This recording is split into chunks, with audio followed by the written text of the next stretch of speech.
Welcome back to the first Takedown podcast, episode 12. I'm Alex, alongside Hunter Gamble here, and we did it, guys. We have our very first guest right here. I'm going to introduce real quick Nick Brascetta. Nick, three-time All-American, standout at Virginia Tech, standout at Graham High School from Ohio, and now the associate head coach at Maryland. Nick, thanks for being here today, dude. Yeah, no worries. I felt bad for you guys. They couldn't get a first guest, so I figured I'll volunteer. You know what I mean? Yeah. Yeah. No, I mean, I was going to try to come up with some sort of significance of episode 12 and having our first guest, and there's literally nothing I could come up with on the spot. We got the most low hanging fruit, one of my friends that we could get as a guest. And so we felt like that'd be a good first person. But no, seriously, appreciate you doing this, buddy.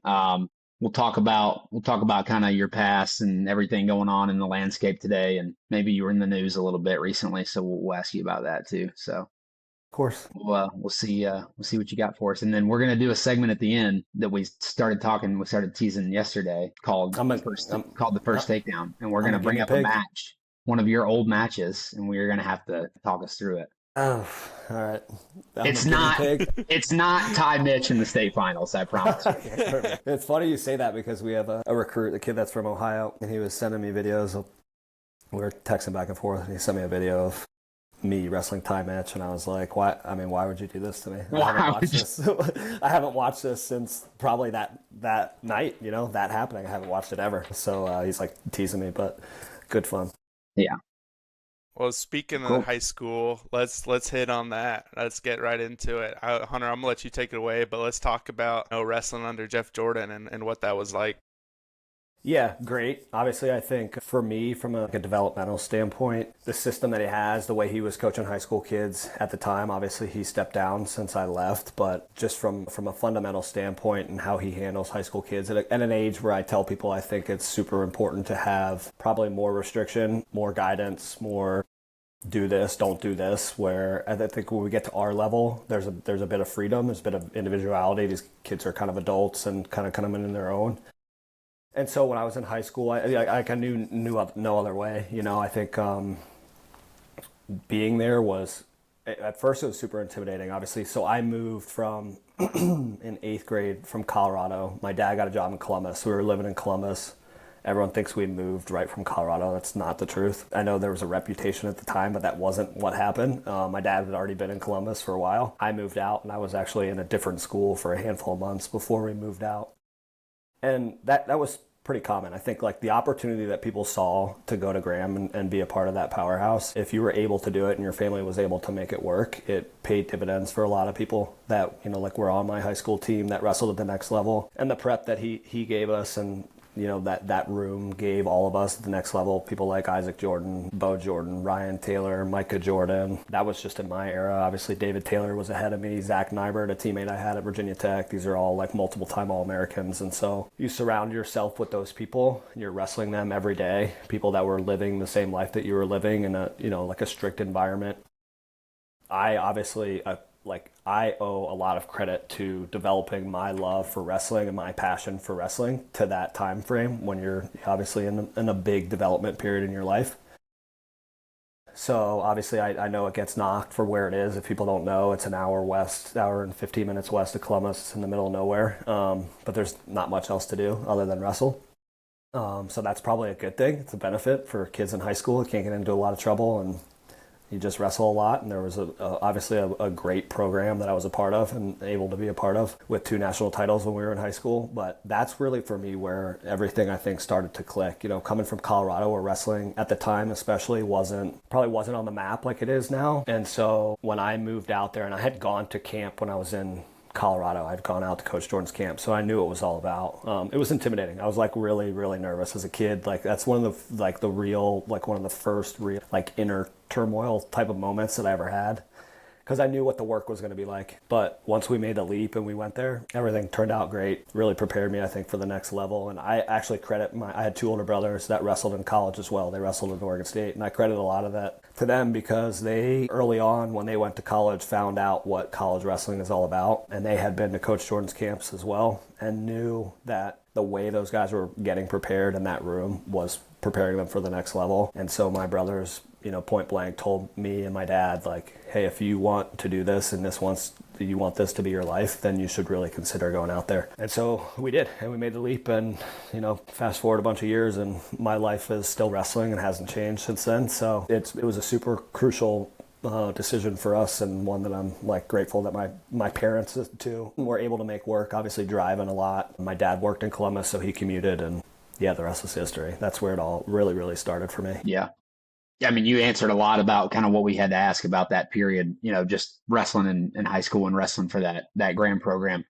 Talk a little bit about, I think we've seen recently in these past few years, the highest level guys, the transition from high school to college has been less of an they haven't had to adapt as much going from high school to college. And you could probably attribute that to a lot of things, right? Like just access to higher level coaching, access to higher level partners, things like that they probably have at a younger age that maybe we didn't have. But kind of compare and contrast, you did kind of have a lot of those high level partners, like you mentioned, Zeke and Bo, and like a guy like Felipe Martinez, guys like that who were really, really good and really at a high level already. But kind of compare and contrast the culture that you guys had, what it was like at Graham to that first year at Virginia Tech, and what maybe some of the differences were culture wise, and then partners wise. Obviously those guys were a little bit more grown. You got guys like, you're coming in, you're wrestling. I don't know, you mentioned Nybert, but y'all came in together, right? So I don't know, Jesse Dong, guys like that they were already on campus when you had first gotten there. So kind of touch on that a little bit, and then what you think the differences are for guys now kind of making that transition to college. Yeah, I think for guys now, so we were I think ahead of the 8 ball there a little bit with what we were able to do with in the room with the partners that we had. Mm-hmm. That's probably why so many of us found success, is because what we were dealing with at that point. Whereas now you're seeing it the same way, but some of these guys, there's a handful of programs, right, across the country, but we also have the benefit of RTCs.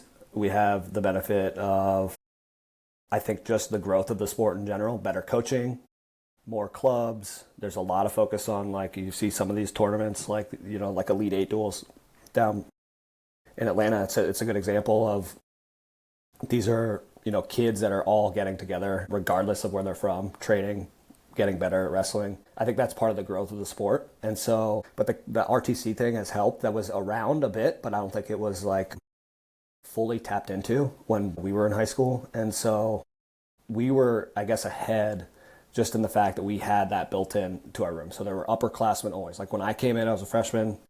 David Taylor was a junior, right? So I was getting my ass kicked by him every day for 2 years. Well, a year and a half, and then he grew, and then I was like, yeah, that's enough, So, and then, but there was enough forever. Yeah, I don't ever want to see you again. Yep.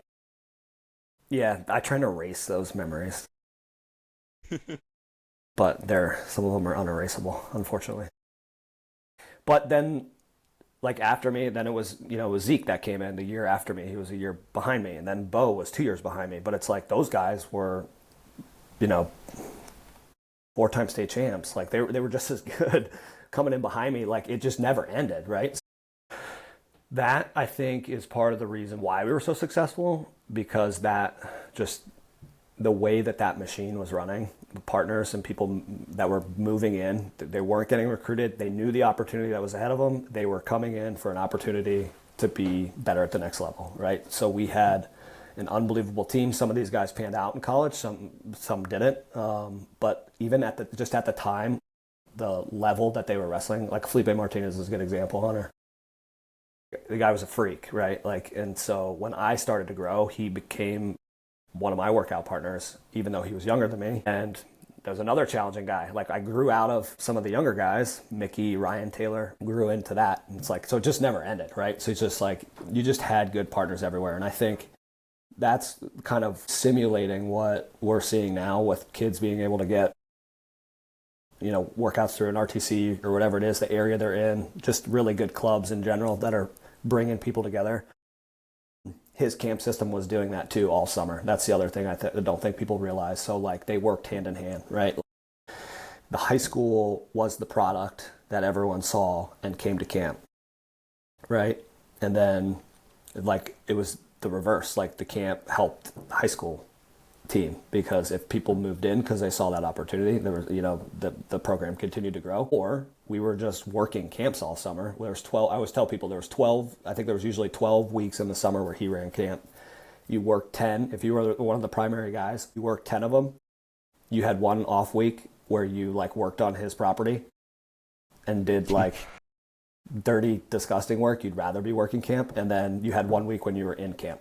So it was like, you were cycling through, right? So all these camps, all the best kids that were in those camps, we just got to wrestle with. I mean, it was fully expected, right? Like the counselors wrestled in the afternoon session or the evening session. And so like you were not just getting the best workout partners like at Graham, but anyone that came in, you were wrestling them all week long. Monday to Thursday was, it's like just, it never ended, right? So that, to answer your other part of your question, so that was my high school time. That's what it looked like, right? It was like running camp. It was wrestling. We had plenty of social life. Like we were together all the time, all the wrestlers, everything. We were a close group, and I think that's why our team was so successful. But then obviously you go to college and things are different, right? Like from a cultural standpoint, a social standpoint, there's more things involved in being in college. You have freedom, so that changes a little bit. The level, the adjustment, even though I was in that room and pretty good coming out of high school, like you go and wrestle a fourth year guy like Jesse Dong and a fourth year guy like Pete Yates, you're like, what the hell did I get myself into?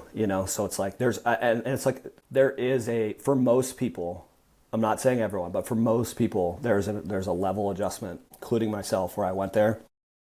And I remember the first year being like how do I just like make it by?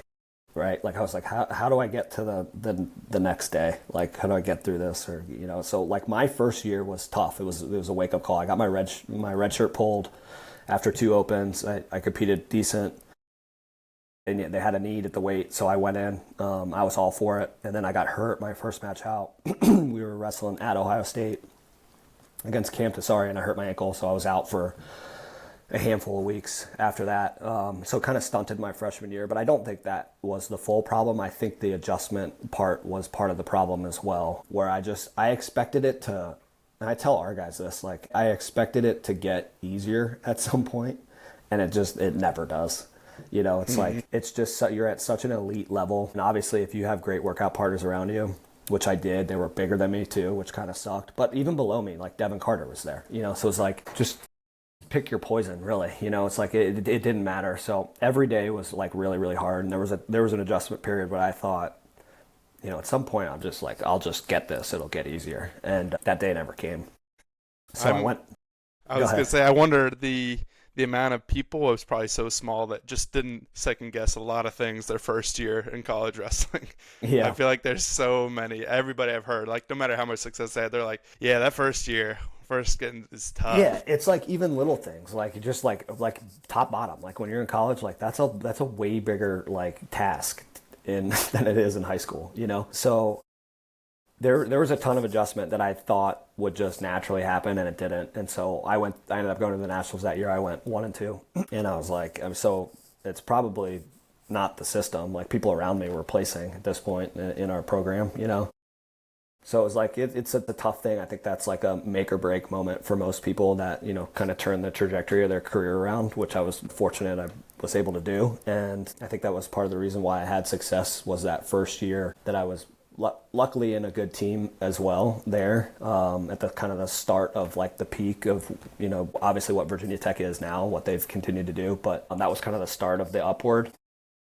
Yeah, I had to look myself in the mirror at the end of the day and be like, this is on you. You got some things to figure out. And I just got back to work that summer, and I knew bottom was a big thing for me. Like if I was critiquing my own wrestling, I had a lot of, like reserve in me on my feet because I was so worried about being on bottom in college. And once I freed that part of myself up, where I wasn't worried about getting out if I got taken down or whatever it was, it opened up a lot of things for me. And so I was fortunate. I had a really good staff there and guys that took care of me, like Roby, and Hoffman was really the guy I worked with on the mat because he was my size, and we just developed something that worked for me, that fortunately he was really good at too, and it helped. And luckily, you're athletic enough to learn how to hip heist, like some guys aren't. Yeah. So that's been my guys thing. don't know how to hip heist. Yeah, yes, which was Well, Like me. Nick, let's like you. yeah, yeah. Yeah. let's let's bring it back just a little bit. I mean, going into what drew you to Virginia Tech, because I know like we've talked about that a little bit already, like seeing that culture shift into Virginia Tech, that team that really started to gain momentum once you were there as well. Talk about what drew you there, but first I had one question before we get into that. Is I always thought about this: if somebody that is actually Jordan trained, when you see Jordan trained stuff, do you just like chuckle a little Yeah, bit? yeah. So every time I see it, like we had a camp this summer, and there's a kid with a Jordan train knee pad on, and I'm like, "Oh, did you go to camp?" And he's like, "What do you mean?"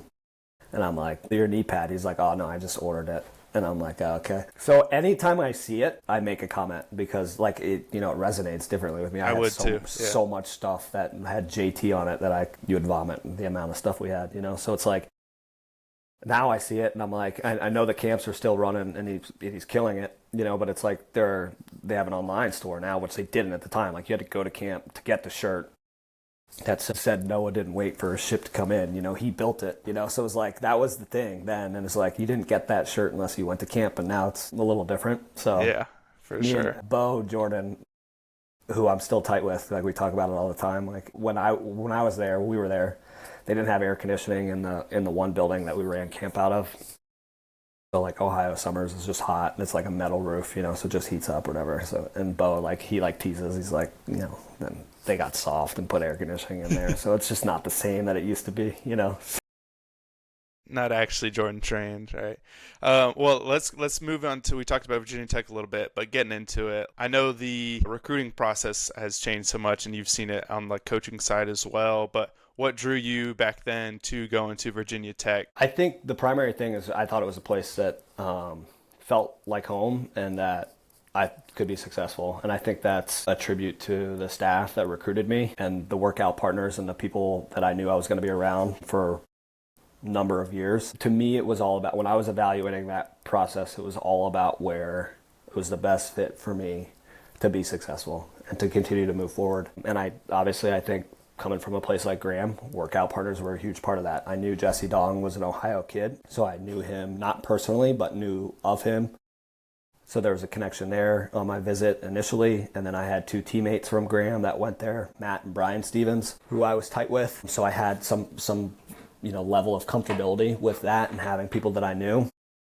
But Devin Carter was either a weight class below or above me. Like every time we wrestled in high school at the Ironman, we were like never really the same weight, I don't think. But obviously a guy that is really good and he's going to be around your weight. And so for me, it was about that. And I think obviously part of any decision process at that, for anyone that's in that stage is about, part of like what your scholarship offer looks like and what things like that look like for your family and for yourself.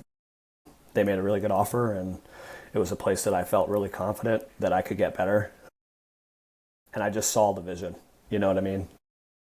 They had, at the time I was getting recruited that class, I don't think they had their first All-American yet, but I knew that staff, but I knew the guys that were there, Pete, Jesse, Devin, like I knew that it was coming, and Chris Diaz is actually, there's a good pull of a name. You can go look it up. He was like the first All-American under that coaching staff. And that happened, I think, after I'd already committed my senior year. Don't quote me on that, but I think that that's right. And so you see the success starting to come. You see the guys that are in the room. It was like, I don't know if you've ever been there either. That place it's a great place. It's a good college town. So yeah, everything felt right about it.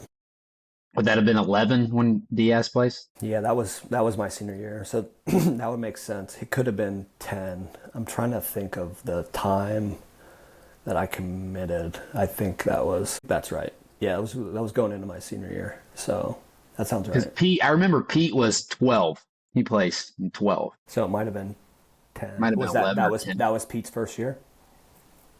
Or second? It was Pete's junior year, was 12. Yeah. So, I think it was 11. That would make sense. No, I think it was 2010, if I had to guess. That makes sense. So Alex mentioned it earlier about, you ended up having a great career, 3-time All-American, fourth, third I think was the finishes there. First three-time All-American in Virginia Tech history at the time? Like you were the first one? No, Devin Carter. Yeah, Devin did it a year before, prior. correct. Gotcha. So second. Well, but I mean, that's all semantics. It doesn't really matter. I'll give Devin his credit. And that Yeah. first national finalist. First national finals on a broken ankle or whatever it And was. I don't like to give Devin credit. I like to give Yeah, Devin yeah. shit more than anything. But I will. Talk about a little bit, when you look back at your career as a wrestler, what were you proud of? What do you think you could have done a little bit better at? Or what were you maybe not so? I think I probably know a little bit of the answer, but, kind of talk about some things you wish were maybe a little different or things that you were really proud of and kind of just contrast those two things. Yeah, I think as a whole, I look back on my career and feel pretty good. I think, there's obviously like a piece of me that I just always told myself like I wanted it to be in the national finals. Like that was my thing. Because I think at that point, like anything can happen, right? Like you got to get through the grind of that thing, and then you just give yourself a chance in the finals. And you've seen crazy things happen there. I think that was part of my mindset was doing that. Now, obviously, I ran into a buzzsaw at the time twice in back-to-back years in the quarterfinals and never made it past that round.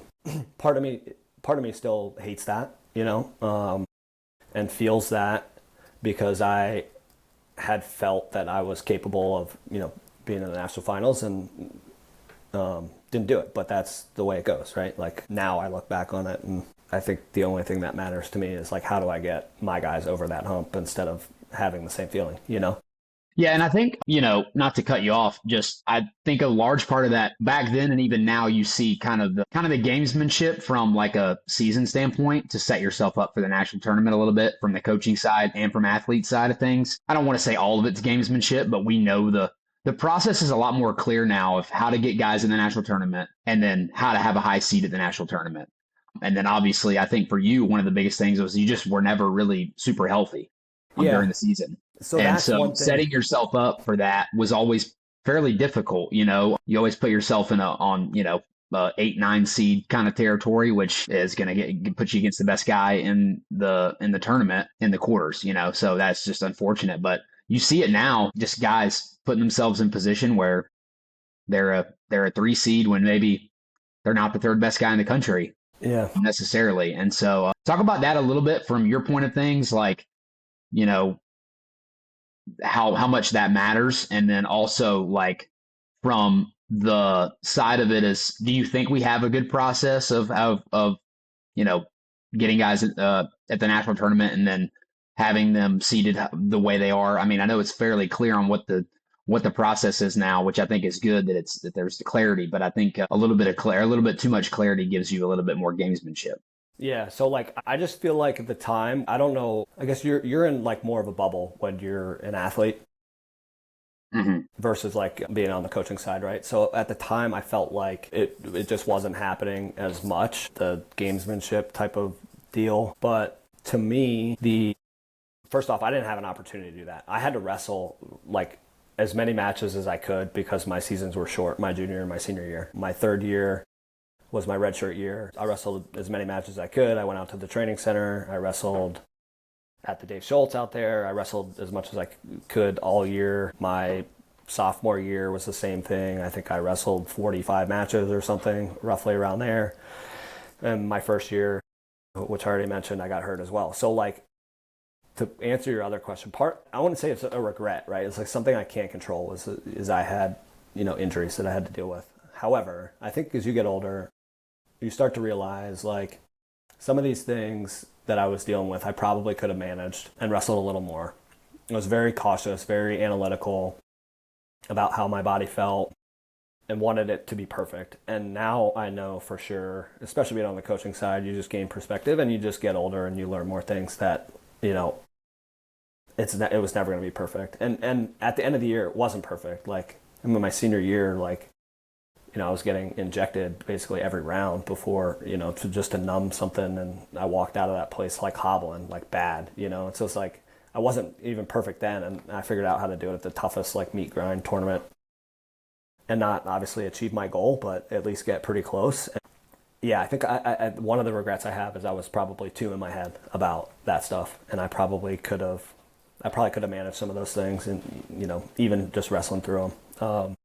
But that time is over, and so it is what it is, and so to me, I think that navigating the system wasn't even an option for me then because I just had to wrestle matches. Like my junior year, I wasn't even seeded, so like I ended up in that same part of the bracket. Actually, fun fact, all 4 years I was in that same 16th of the bracket, 8, 9, right? So I was either unseeded my freshman year, wrestled David Habit first round. He was the 9 seed, or maybe 8 seed, and then Grijalis the next match, who was the 9 seed, right, or vice versa, or whatever. Then my second year, I wrestled Souflon in the second round. We were 8, 9, lost there. And then my junior year, I was unseeded, ended up in that same place, wrestled LaValle from Missouri. He was the 8 seed. And then my senior year, I was the 8 seed. So, like, never got out of that part of the bracket. But I also, like, I didn't have enough matches to do that. And my junior year, that was part of the problem, is that I didn't have, they changed the rule, I think, the year after that, or maybe 2 years after that. It was the year after that, because I had similar matches my senior year. I just didn't have enough matches to make it, right? So that part of it was out of the question for me. Now, do I like that? That's part of it. Not entirely, right? Like, I think, especially our culture there, we wrestled all the time. Mm-hmm. Like, it was a meat grind in practice. Like, our mindset, the dresser being a former Iowa guy, we wrestled a lot. We did a lot of hard stuff, and it was what it was. Wrestling, I was never thinking about, like, dodging or sitting, ever. Like, it wasn't even, like, a thing. I don't think for any of our program we thought about that. If it was health-wise, right, it was different. They obviously would be strategic, but it wasn't really an option. And now I feel like because the system is so clear, it is an option. I just think it's something we have to navigate. I think there is some frustration, I think, with people doing that. And there are ways where it's almost like rewarded, which is rough, So, like, the problem is too, though, I've thought about this a lot, right? So it's like, you want to penalize someone that was technically the 3 seed, right? Let's just call it the 3 seed at the Nationals. You want to penalize them and drop them down. Well, if he is that good, then the person that is of lower seed gets penalized too, right? That he ends up wrestling in, the second round or first round, whatever it may be, right? So, like, there's ways to combat it, but do you do it at the cost of other people too that wrestled all year long and that earned, the 10 seed or whatever it is, and someone drops down to the 7 seed from 3 seed, and now it's like, well, it could have been technically a 5 seed, right? And he wouldn't have wrestled the 10 seed. So, like, to me, it's like, I don't know that there's a good solution. It's something that I think we as a sport have to continue to evaluate, but they've done some things, obviously, like wrestling at the conference tournament and making sure you have, a set number of matches that you compete in. Like, I think they're trying, but at the end of the day, like, football teams, when they're secure the number 1 seed, like, they ain't playing their best guys. So it's strategy too, I guess. So I don't have a great answer for you, Hunter. Last one on the competing side. I mean, you talked about going through the injuries and battling. I just want to know the difference, of hitting that All-American status for the first time. Kind of like, what was your feeling hitting that, getting on the podium, and then also contrasting to, not hitting where you wanted to be. Obviously, you're wanting to be a national championship, but finishing third. We always say, like, odd numbers are good. Yeah. Tell me what that felt like, kind of capping your career off with the two guys, the two top in the finals matches. Like, that was at the time, I feel like we see it a lot more now, but that was like a power matchup, your super match, I guess you would say. But if you talk about what that was like, finishing third with in a really, really strong bracket. Yeah. So the first year was crazy. I think our sport puts so much focus on what happens in March. That it's inevitable that has been, like, built and, like, hammered into your brain of how you finish at the national tournament. So as a kid going to my first national tournament in 2005, I think, so, like, seeing it, and then obviously that's kind of where it starts. You're like, man, I want to be that guy or do those things. So it's just always this thing in your mind, I think, and, like, people always talk about, like, the monkey off your back when you get the first one or whatever. So it was a relief. I think here's a regret I have for you, Hunter, was the way I finished that too. I kind of got through that, and I was like, oh shit, like, I did it, and then I ended up 8th, right? So it's like, now there were good kids I lost to, right? But it's like, I just felt like I would have been, more focused, and, maybe approached it with a little bit more experience that I didn't have, right? Where it's like, I probably could have finished higher than 8th. I didn't. It is what it is. Something I think about is like, I was just happy, and rightfully so. It's like, it's a huge deal, obviously, in getting there. But then after you get the first one, I think there's some added weight too, especially like your sophomore. You have 2 years left, right? So it's like, I'm like, I got to do all that again, maybe twice, hopefully twice, right? So it's like, that was, and then I dealt with injuries those years. So I was like, holy shit, like, am I going to be ready? Like, this is like, you don't want to be the guy that does it and then doesn't do it. In my mind, that was like the biggest fear I had. And I don't think I like let it consume me in a bad way. It almost consumed me in a good way, especially when I was hurt and I was doing, different type of workouts and trying to keep myself ready to go or get back sooner or whatever it was. I just like refused, it was like, I won't be that guy, right? And it's like no knock on anyone else. It was like the challenge that I had with myself is like, don't do that. Don't be that guy and be happy to do that, just one time. Because part of me, when I proved to myself I could do it one time, I proved to myself I could do it all the other times, So then I went up in weight, right? So I went from 49 my sophomore year, redshirted at 57, and then my last 2 years were at 57. That was another part of, probably the formula that I was in my mind, you're juggling and thinking about, can I do it at this weight now too? So that was a huge, stress reliever, but also like, added anxiety because I just always thought about, getting back to where I had been. And I gave myself a good opportunity doing it young to get that experience and get that one out of the way and use it to my advantage. And to me, there was like no looking back. It was like, I'll find a way, And then finally, when it culminated with my senior year, I think the best part about my senior year is we won a team trophy. So, I was part of doing that. I was happy with the way it ended per se. Obviously the struggles I had been through with injuries and getting myself back there and obviously fairly high up was awesome. But we won a team trophy. There was like no greater ending than that, and taking fourth and being a part of a team that had 6 All-Americans that year. Out of 8 qualifiers that we had. And so it was like an unbelievable run that we had. And so I think if anything, I can like at least, rest at night, not having achieved, the ultimate goal for myself was to just put myself in the national finals. But at the end of the day, when your team takes fourth and you win a team trophy at the nationals, like, shit, man. Some of those feelings go away, to be honest. It's like, I'm looking around at like guys that went through the same stuff, Ty Walls and gosh, who was on all those teams. Joey Dance didn't actually place that year as the 2 seed. Solomon Chisco was there. Zach Savatsky didn't place. Zach Epperly, who I was roommates with, was tight with, So, I mean, just to be a part of that was special. So Chris Penny, was he the year before? Year before. Yeah. He was 15, right? Yeah. So, I mean, there's Jared Hott, right? So there were young guys too, right? There's a lot of young guys in that. So I was like, the older one then. But yeah, it was nice. And it was in New York City, which was cool, right? Like you're in Madison Square Garden. You're like one of the most infamous venues of all time. And you don't think about it at the time where you're competing. When you look back on it and you're like, yeah, that's like a really cool thing to do that and be on that stage and win a team trophy, So yeah, cool. We'll kind of get off the competition and go more into the coaching side of things.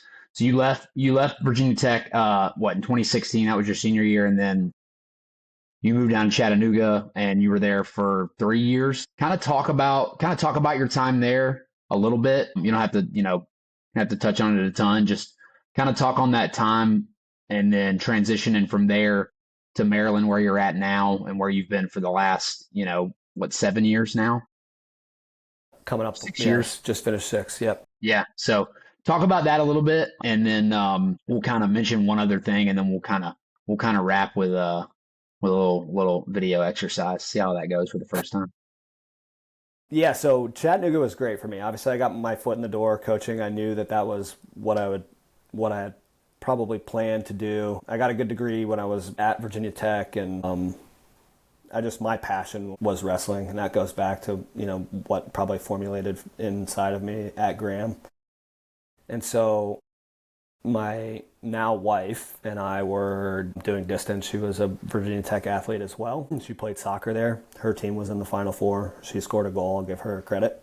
She's a dog. And so we were doing distance. She was 2 years in school ahead of me for a while there, and she was applying to dental hygiene school. So our futures lined up in Chattanooga. She applied to a school there early on because her brother had lived there for a number of years. And so just the way fate had it, Dave Hoffman, who was my assistant at Virginia Tech, took the job at Chattanooga that year, right after I graduated, and said, hey, you want to get into coaching? Obviously, this is a place you could do it. I'll go to bat for you if you want to do it. And I was like, oh, it's crazy because I'm going to be there next week. We were already going down to see my brother-in-law. We were just making a trip out of it because, season was over. And so I met up with Esslinger was the head coach at the time and talked with him, and she met with people at dental hygiene school, had an interview, and it worked out, so that was a place where we could link our futures up together. And it was, obviously it was perfect, I think, from that aspect, right? So as as you get into this more, you start to realize now there's obviously a professional side of things, there's a personal side of things, whether you have a family or a wife or girlfriend or someone that you think you're going to marry, whatever it is. And then there's obviously evaluating the personal side and the professional side. And the professional side for me, obviously having Dave Hoffman there was an important part, and starting to get my foot in the door coaching and learning some things, and at a place that was much different than Virginia Tech was. It was a good experience, right? Like, I have no arguments. I actually loved my time in Chattanooga. I think it's an awesome place to live. We had a lot of fun, my wife and I, and you, Hunter, for a couple years. And it was really good for me to see a different part of college athletics, because our machine was rolling at Virginia Tech, and we were in a really good place with recruiting, just with, resources, things that we had available to us, coaches, whatever it was. They were doing it at a high level. And then I went to Chattanooga, which was a mid-major, and you get stripped of some of those benefits. And so to see that side of it and see how things operate there, it was good for me, because it's really when you're down to like grassroots bare minimum, I think building relationships with guys is really important, whether that's from the recruiting standpoint or that's the guys that you have in the room. Those guys are there with, less resources than I was there at school with. And so you're, especially at a young coaching role, you're there as a younger guy to get along with the guys, obviously challenge them in the room, but building relationships, I think I found the love for that there because of how important it is at a place like that to be fully invested in what you're coaching and what you have. So I'm super appreciative of the opportunity I was given there. Coached there 3 years, 2019. Took the job here in May at Maryland, and I've been here ever since. And obviously, you go from Virginia Tech to Chattanooga and then back into a Power 4 school with a lot of resources and a lot of help, and things are different. And I think that regardless of the situation you're in, like, you learn lessons from a place like Chattanooga or your experience in college or your experience in high school, and you use them to build your career. And so to me, that was obviously just a point in my life that was, helping me on this route of coaching. And I have a lot of good things to say about that place and the relationships that I made there and people that I'm still close with, whether it's Scotty Boykin, who's now coaching at Cornell, or Bryce Carr, who's got a club, or Alonzo Allen, who's coaching at Morgan State, and Fabian Gutierrez, who is a Colorado kid that I was connected with. Like, Chris Debian, like, the list goes on, right? These are people that I still interact with, and I'm fortunate that I had that time in my life to be there and coaching, and really just to, like, I think, start my love for coaching, because once you leave competing, there's a void, and I think everyone would say this, and so what you fill that void with is really important. So for me, fortunately, it was more competitive environment and being able to coach. But yeah, it's a strange transition going from an athlete to a coach. I'll say that, If you could go back in time, knowing how good of friends we became afterwards, would you have not helped Bryce Carr beat me 3 times? I would never have made the move to Chattanooga if I knew we were going to be friends, because now I'm stuck with you. Okay, great. Okay. That's not what I was asking. Bryce Carr, he had your number, so I'll just say maybe that was coaching. That's what I was asking. I'm I wondering don't if know. that's what got him We over the should do hump. the video at the end of this with the Bryce Carr fake on Hunter Gamble and Dual Mate. Well, I said it at the beginning Alex, of the you show didn't that do a good enough job getting ready for the video I breakdown said at the because beginning of that the should be on show here. that we wouldn't have the Ty Mitch video, but I think we're queuing it up. I think we're queuing up the Ty Mitch, Nick Brascetta state You can final do video. that one if you bring up the Bryce Carr fake and Yeah, the that Hunter one's bad. I don't think Dang. that slip and video slide. exists anymore. The slip and slide. I'll text Chris. He's probably I'm got sure it. you can find it. We'll touch on a couple more things. One thing I did want to say, and just kind of ask you about, you were in the news a little bit. Well, the fake news, but the news, albeit the same, in the wrestling world, when you have guys like Pat Mineo and people like that, they're right a lot of times, but sometimes a little wrong. So They he had missed. announced that I guess you had taken the head coaching job at UNC. That's clearly false. You've got Maryland symbol behind you. Got all your Maryland gear on. Your full head of steam on the Maryland train. But just maybe talk about that in whatever capacity you want to, whether it's that process of going through that or just why you ultimately decided that's where you're at now is the place to be. Yeah, I think like I talked about, this is my passion, and I think at the end of the day, at some point, I want to be a head coach, and I think part of what you do in your time as coaching is trying to develop your career and continue your career advancement, right? And being a head coach is probably part of that step for me. And whenever that time comes, I'll be, thrilled. I think, you evaluate, like I just said, I think there's two sides. There's a professional and there's a personal side. I can confirm, obviously, that you said, Hunter, I was, went out, they offered me an interview, they offered me the job, but I turned the job down. There's personal and a professional side, and so I think both weigh on it. My wife's family is from the area we live in. It's obviously a big part of it. I have 2 young kids. That's a big part of it. And then there's the professional side, which is where I am now and what we've built in 6 years and being a part of it from ground zero when we took over has been a really great process. And there's a lot of people that I'm involved with here that I really like. Whether it's guys in the room or other coaches, people in administration, I feel really good about what we have here. But part of me would be remiss if I didn't touch on the importance of me trying to go through that process and see what it's like. And so I didn't just do it for that. I did it with full intentions of that this will be a decision I have to make, and I ultimately decided not to do it. And so the timing wasn't right, the fit wasn't right, and to me, it's like it's water under the bridge, and now I continue with what we have here and with full investment and a team of dudes that I love and coaches that I love to coach with and be with. So yeah, it's part of this process for a lot of people sitting in the position that I'm in as an associate head coach, and the potential to do it yourself, But I'm not driven to do that just for the title. You know what I mean? I want to be, as I said earlier, analytical and think things through a lot. And I thought about it a lot, and this is the decision for me is here, and I'm thrilled, right? Like I love it. So, Good deal. Well, last thing, and then we'll get into it. Just touch on two other topics before we move on. One being kind of the state of NIL, right? Just give us kind of your overview of what the NIL landscape is for you guys right now, and then maybe touch on something that you think from purely a wrestling perspective. I think we get a little bit caught up in the wrestling aspect of it, which is probably not the overall. When people are thinking of NIL, it doesn't. Wrestling is definitely not the first sport that's thought of, but I do want to hear it from that perspective is, kind of what you would want to see in the wrestling world, maybe leave out some of the other stuff, the football stuff, even though that's probably a lot of the driver, and the basketball stuff that is a lot of the driver of what we're seeing in the NIL world. But just maybe hit it on it a little bit and maybe some changes you'd like to see. NIL, man, how long you guys got? Yeah, I know, right? You can be here forever. I could tell you the rules too and everything, and then they'll be different tomorrow. That's part of the frustration I think I'd like to see is, and I hope we're getting there soon with obviously the House settlement, is to just have a set of rules and some enforcement of the rules and see where that goes from an NIL standpoint. So obviously I think when you talk about NIL, it goes hand in hand with talking about rev share now.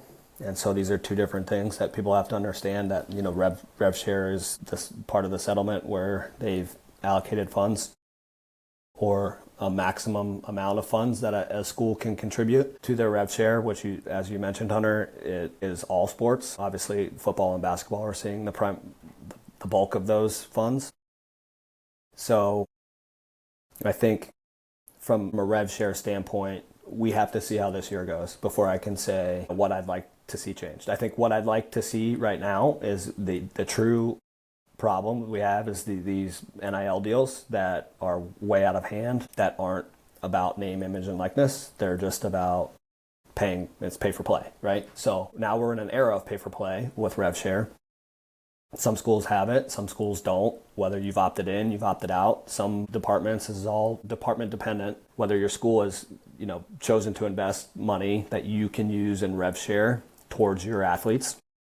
Some people got some people got none, or some people got a lot. So it's dependent on the department and the institution, which I understand.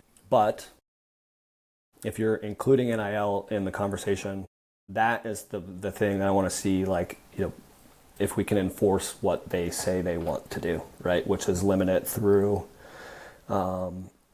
through the audit system that you're supposed to submit NIL deals through, and amounts over $600 or whatever it is, and those get subject to evaluation by, I think Deloitte's the one that won the case. That'll be the interesting thing this year. So it's I've been telling people this year is kind of a true test. Will it help, or will it change, or will it not change? And so I think they're moving in the right direction. I think it is smart to have pay for play and have a market value for what people are worth when it comes to NIL deals. That is supposed to be for true name, image, and likeness, like going to a restaurant and representing the restaurant and getting free meals. Or if you're really big and you're a quarterback and you're representing a car dealership and you get a car, right? So I think the levels are different, but ultimately that should be enforced the right way. And it shouldn't just be this free market, this open market. Because who's to tell people, and listen, the rules were what they were, who's to tell people that whatever school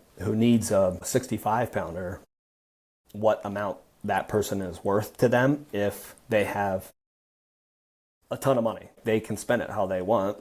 However, it is a bit unfair, right? Because it's not true name, image, and likeness. It was just pay for play, right? So that's what it turned into. So now the goal is to have the universities and a system, a market cap system, and an audit system that evaluate those things, whether it's rev share or NIL.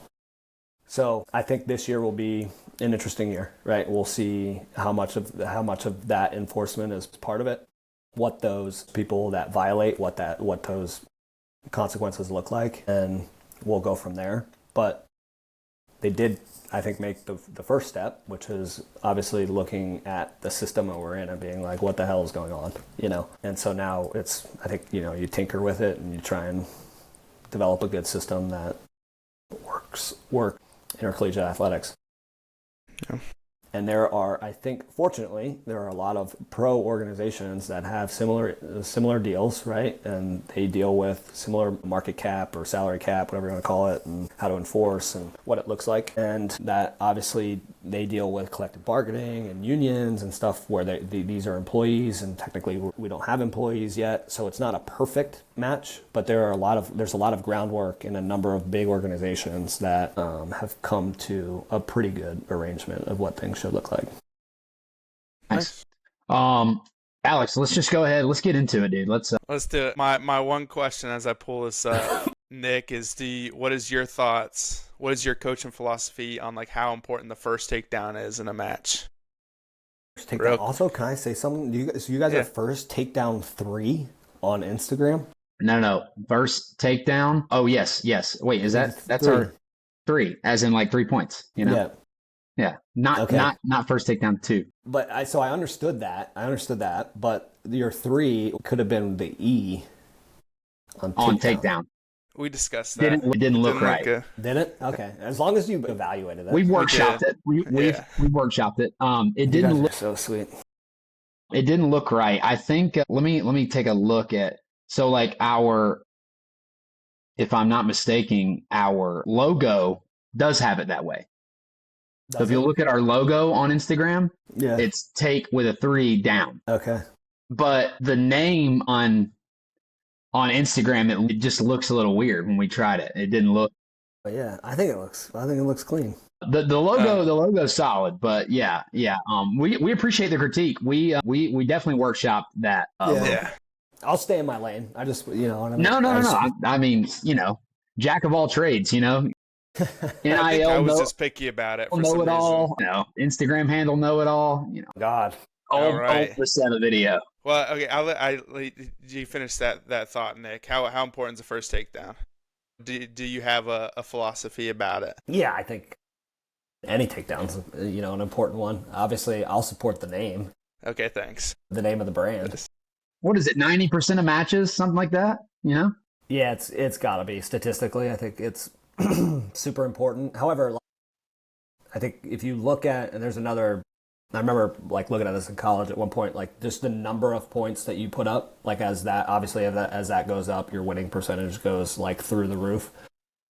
And now with takedowns being 3 points and escapes still only being 1, reversals still only being 2, which is the dumbest. Okay, all right, let me get on my soapbox really quick.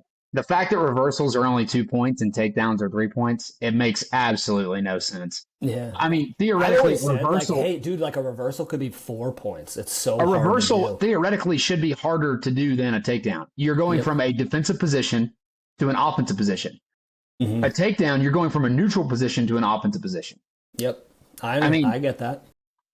I can get behind that. I don't know. I need to be the commissioner of wrestling. With all things equal, right? So all the other point scoring equal. Any takedown, and so you could go to the first takedown. Super important, right? The gap is now 2 points instead of 1 point when you give up an escape, or Mm-hmm. it's 1 point. It's still advantage if you get reversed, and it didn't used to be that way, Yeah, but we'll preface the score. I like this takedown just because it gives us a little bit. It's not just a quick little bang bang. It's kind of a work through finish. So we'll let you talk about it though, and kind of talk about your leg attacks, but specifically this one that was this the first takedown? It was. Yep. It was. Yep. First takedown. This is at 149. Nick Lester at OU. Also, bold of them to come in maroon when you guys wore maroon. Yeah, crazy. This was away though. This is at Oregon State. This was the national duels. Okay. If I remember correctly. You just saw the warm seats, Alex, and you're like, it's got to be the tech seats, right? Yeah. No, okay. yeah. So this is these are both away. All right, here we go. Elbow pass inside. Yeah, I was about to say it's probably gonna be a knee pull. I don't even remember. So it was a little stutter, right? So it was a little wrist roll stutter. Yeah. If I remember correctly. Alex, maybe go 15 seconds back. Go 15 seconds back one more time. Yeah. So I think right hand, wrist left roll, hand stutter. in. Yeah, ref kind of got in the way, but. Yep. That's the shot for me. Do you typically get head outside in this position, or you typically get head inside from the knee pull? Yeah, knee pull. So go back if you can. So pause it. So what I found is, so I'm shooting, it's projecting as a high crotch, right? Just from stance, lead leg there. And it looks from, defensively that I'm going to shoot a high crotch. And so the benefit, I think, to me, this is, I think, part of the development that I had at Virginia Tech for whatever reason. I found if you project a high crotch, most guys, it's righty on righty, right? The majority of us in wrestling are righties. So most guys are used to defending, high crotch. Whether they're a left leg lead or a right leg lead, odds just say that more people are right leg leads. So if you shoot a righty high crotch, but you turn it into a single leg, a head inside, right? You're now defending on your opposite leg on a head inside single. For whatever reason, for me, that was beneficial. That felt comfortable. And so that kind of low trajectory there is something that just worked for me to cover the ground, the extra ground, and to wrap and get around to the backside there. Keep it here, Alex. Go And ahead. so I found that, projecting one thing and then making it look like something else on the backside was beneficial because it kind of throws off timing and it throws off, defensive positioning. I turn my head on a lot of shots. Yeah, in this position, like you got so deep to the leg, you almost got a little off balance on the finish at the start here. Like you got so deep, and I guess it almost looked like his reaction was a little more over exaggerated. He like falls completely over the top, and then you end up in this position where you're like in a head inside, but then as you'll see, he kind of like does a good job of getting his weight back and then popping your head to the outside. But go ahead and click from literally this spot. He jumps over the top. Yeah, And so now it's back into, high crotch. But so from the initial defense, right, it's not like I'm shooting a high crotch and the guy's just defending a high crotch right away because then I feel like I get more extended, whatever. The other nice thing about a knee pull is you get an extra, if you want to go back to the shot, you get an extra ground coverage here. Right? So if you can pause it like when I hit my knee right there, right? So that would be bad high crotch positioning. Right? See how far back my left leg is? So there's a lot of extra ground to make up. And so to me, a really long penetration step, and then my left knee is going to wrap right there. So see how much ground that covered? I think that's why I just went naturally to that shot a little bit more, just cover so much ground. And so it's just a big level change. And then you get that extra like body rotation when your opposite knee comes up. It puts you normally on a single leg. Now, obviously, he scrambled. This is just wrestling at its finest. I think it's like, yeah, let's go ahead and watch this whole sequence here from here play out because it's kind of a back and forth, a little bit of like minor adjustments being made. Obviously, he's trying to drape over the top and get to that crotch, but you do a really good job of getting your butt to the ground, not letting him get to the crotch, or even if he did get to the crotch, you're kind of turning to where he can't really extend you out very much. Yeah, That's I think good finish. Yeah, and so honestly, so what I started to do is, like I feel like successful guys have leg attacks, both sides of the body, if not multiple, both sides of the body, right? So this is like kind of frowned upon, but I think as you get into it, a more advanced style of wrestling, your feet kind of switch naturally in a hand fight. Everyone talks about like keep your lead leg forward, and I think that's good at a fundamental age. But I do think, sometimes when you're hand fighting, you're pushing, you're giving ground, or you're snapping, your feet kind of naturally change where they square up. And so what I found was that shot worked so good for me on one side that I just over and over developed how to do it to the other side. So it would be the exact same shot over my left knee and then turning my head in, which would put me in a normal single leg finishing position. But again, I think on the front side, it's projecting more as like a lefty high crotch, and then you're behind on defense with reaction time and stuff. And so that shot worked so well for me on one side, I just started working it on the other side. So Did you end up in a knee pull on the left side very often, or did you end up more in that head outside? No, I would do it the exact same way you just saw, just to the opposite side. And that was Stop better. it right here, Allie. So right here, like obviously he's trying to get his left hip off the mat. Like he wants to scoot to where he can get you over the top and scoot his left hip up so he can get his right hip towards the mat and get his left hip off the mat. Yep. What are you doing here that people can't see? I think I have a good idea, but I'm just trying to wonder what you're doing to trap that hip on the mat and so he can't get back up and get to that crotch lock position.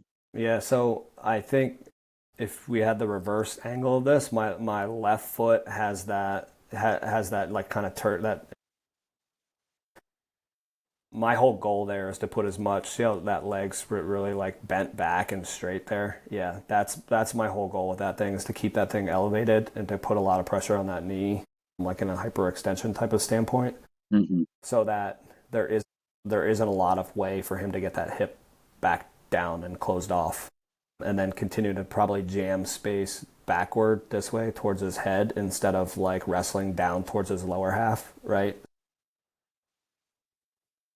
I think these are just, it's just a like normal, just like good feel type of deal. I don't think I was, spectacular a ton of things. You know what I mean? It's just kind of like in the moment. You know, it's just like that. It just trying to isolate that leg and make sure your body positioning is good. And I think if you do those reps enough, it just kind of comes with like, you know, just feel really.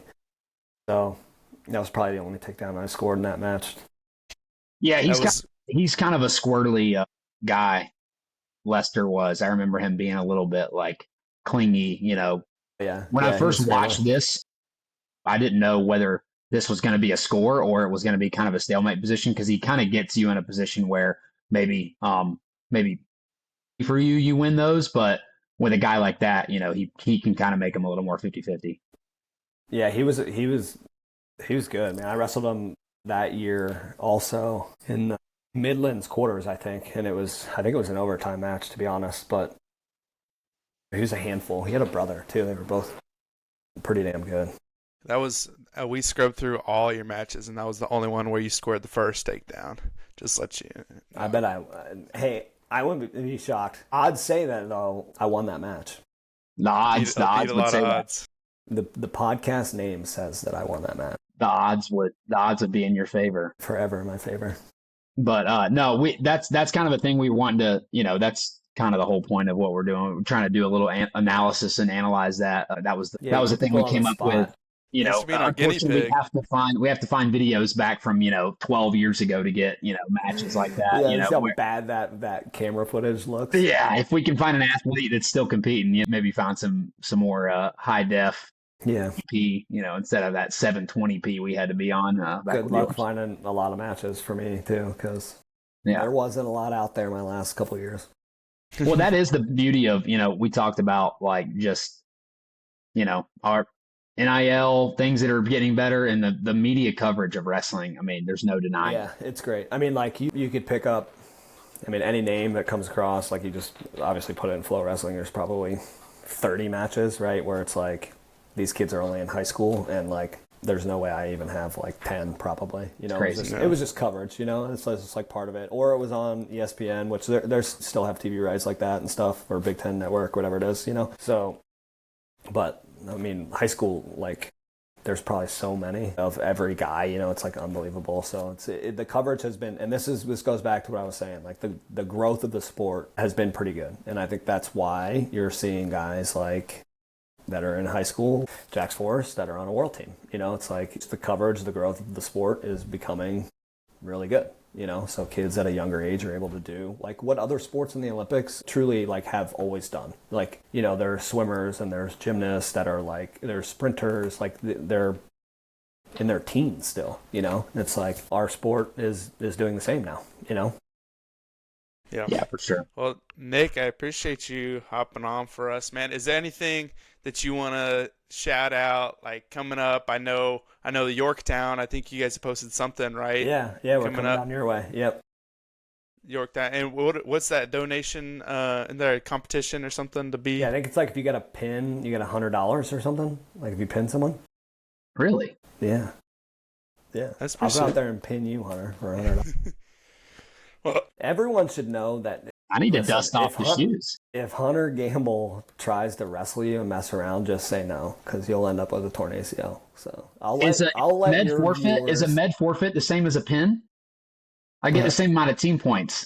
Yeah, so maybe you got $100 that day. $100 in my pocket. Yeah. And you got some hospital bills. Sorry about it. A lot of bills. You owe me way more than $100 than the number of times you slept on my couch. Wow. Yeah. There you go. Wow. Well, Nick, man, enjoyed watching you wrestle. Always rooting for Maryland now, but enjoying watching your coaching journey, and we appreciate you being our first guest here on the pod. Man, it's been awesome. Absolutely, yeah. You guys are the bomb. Thanks for having me on. Yeah. I hope it continues to grow, man.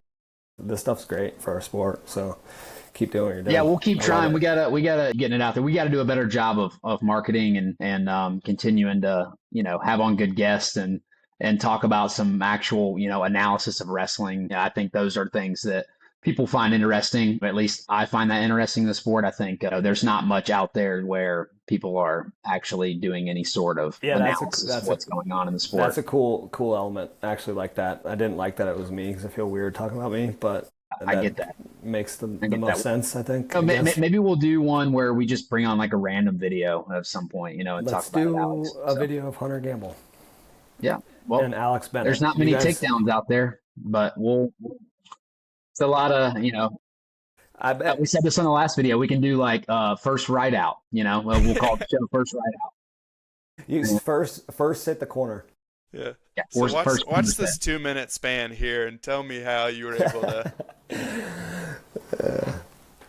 All right, guys. Well, Hunter, you got anything Thanks, else? buddy.